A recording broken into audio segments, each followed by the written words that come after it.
Greetings. Three ideas on plants and climate change from 2023, shared from our Twitter. What do these images here have in common?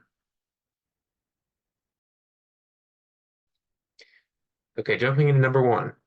We have pheromones released from flowers and pollination as an important global process and um, the hidden language of plants. And then we have photosynthesis going on right inside the chloroplast and specifically the chlorophyll with the absorption of CO2 and production of oxygen, whereby it's absorbed on the surfaces of leaf cells with glucose and oxygen produced from sunlight. So what's going on here, right? What's the idea? Okay, if smart sensors pulsing low vibrations on plant stems and flowers could increase pollination and carbon capture by... Share your thoughts in the comments below.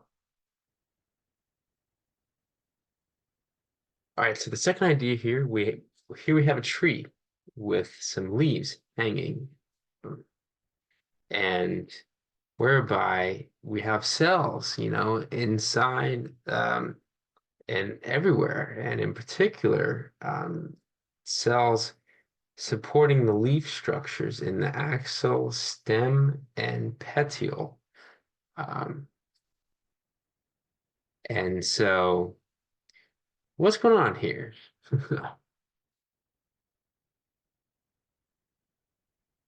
So, with more photon absorption from vertical leaves and ATP savings, which enzymes in trees could converge to have vertical leaves? Okay, so we've outlined some back of the envelope estimates and numbers here.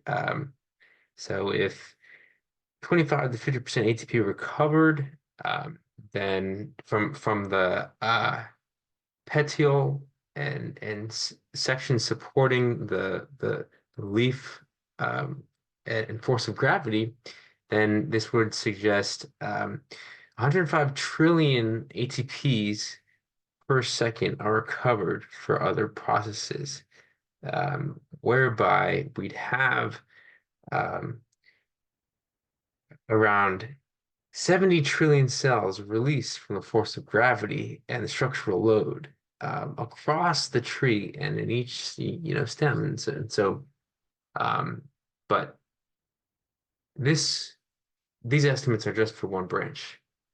And so what's the impact on the lifespan and of the leaf and stem and balance, um, whereby you know um, And then with the vertical leaf structure, if 10 to 50% more captured light or sunlight energy could be used for other processes, such as photosynthesis and carbon intake. We'll have to keep our eyes on this one.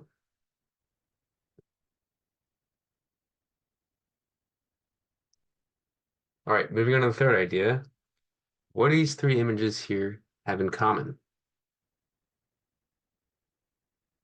You guessed it, fungi and mycelia, whereby there's this complex fungal community that forms from, right, the absorption of CO2 from the leaves and trees down to the roots and then the fungi in deep soil,